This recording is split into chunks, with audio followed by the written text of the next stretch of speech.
미사일 한 방 쏘지 않고 또 점령할 수 있는 가장 쉬운 방법, 한국에다가 국회의원들 매수하고 더불어민주당 매수하고 국민의힘 일부 매수해가지고 친중 정치인을 당선시키면 돼요. 대표님 차이나머니와 관계가 있어요 여기? 있을 수도 있는 거죠. 하지만 그건 시나리오예요. 대표님이 꿈꾸는 세상 그런 네. 거에 대한 얘기고 그 근데 퍼즐이 맞아 들어가니까 신기하다. 퍼즐은 본인이 끼운 거고 검증은 안 됐어요. 전환길한테요. 넘어왔어요. 선관위 사무총장 시켜주세요. 다 바꿀게요. 미쳤어요. 왜 전환기 대표를 시켜요? 부정선거 망상론자? 음모론자? 그럼 트럼프 대통령도 부정선거 음모론자예요? 음모론자죠. 부정선 음모론자죠. 그러면 일론 머스크는? 음모론자죠 당연히. 일론 머스크도 음모론자구나. 당연하죠. 부정선 그들이 주장하는 게 맞는 게 어디 있어요? 현재 12시 반이니까 30분 안에 이제 끝내는 걸로. 자, 이 우리 대표님. 아니 저는 이거예요. 계속 가야 된다고 생각합니다. 저게 양측이 모두 동의해야 종료가 되는 토론회였기 때문에 자정까지도 계속해서 진행이 됐었는데요. 추가로 이준석 개혁신당 대표가 팩트체크 사이트를 오픈을 한 겁니다.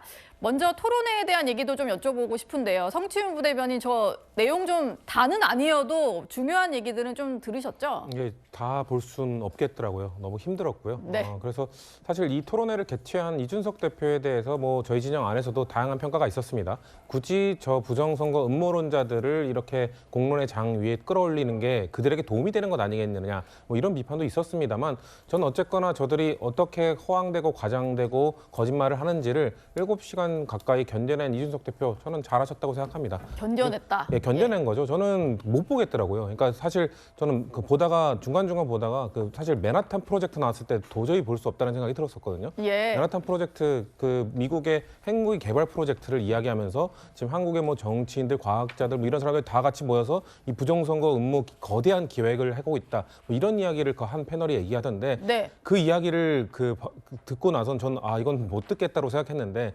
그러면서도 계속해서 사실 거짓말이나 이런 것들이 많이 나왔거든요. 검증되지 못한 이야기들. 예. 저는 이준석 대표가 그런 것들을 견뎌내면서 하나하나 체크한 거는 글쎄요. 이런 것들이 이거를 이 정도의 수준의 이야기까지 공론장으로 이끌어내고 어떻게 보면 저희가 지금 뉴스탑10에서 다뤄지는 것이 과연 건강한 것인가라는 비판이 있을 수 있는데 전 이렇게라도 해야 된다고 생각합니다. 왜냐하면 여전히 대한민국의 공당이라고 할 수 있는 국민의힘의 일부 세력들은 이 음모론을 얘기하고 있는 부정선거를 얘기하고 있는 사람들과 확실하게 끊어내지 못하고 있는 상황이기 때문에 이들이 대체 어떤 논리로 이야기하고 있는지는 국민들도 한번 들어볼 필요는 있다는 차원에서 저는 뭐 의미가 있는 토론회였다고 생각했습니다. 예. 뭐 사실 이거를 7시간 내내 지켜보기는 좀 힘들으셨던 분도 많을 것 같습니다. 그러다 보니까 개혁신당에서 팩트체크 사이트를 개설을 한 건데요. 이준석 대표 같은 경우는 토론에서 쏟아진 거짓말이 너무 많아서 이거를 전부 검증해서 게시하겠다. 저희가 들어가서 봤더니 전체 한 57가지 주장 가운데 거짓이 45건이다. 이렇게 그 사이트에서는 이제 게재를 하고 있는데요. 윤기찬 부위원장님, 사실 이 사이트 들어가서 이제 거짓이라고 판명된 것도 저쪽 이제 부정선거 주장하시는 분들 입장에서는 반박을 하겠습니다만 이 사이트는 좀 들어가 볼 만한 내용인 것 같긴 하더라고요. 좀 어떻게 보셨나요? 아마 토론에서 일일이 반박하지 못했던 부분들에 대해서 사후 반박력인 것 같아요. 저는 개인적으로 사실 이준석 대표가 큰 역할을 했다라고 생각을 해요.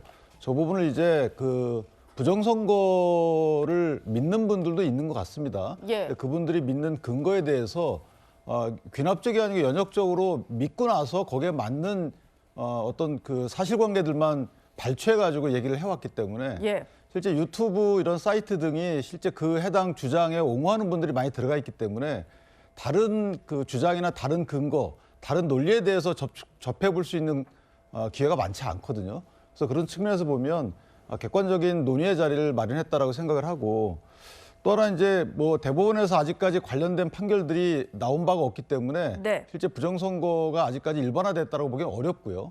또는 입증됐다고 보기도 어렵습니다. 다만 이제 부실관리 문제는 있죠. 선관위의 부실관리 문제는 이거는 뭐 스크린 투표부터 저희가 늘 접해왔기 때문에 그런 문제가 하나 있는 거고 이번 기회에 또 하나는 실제 선관위가 설명 의무를 다하지 못한 부분도 없지 않아 있어요. 예.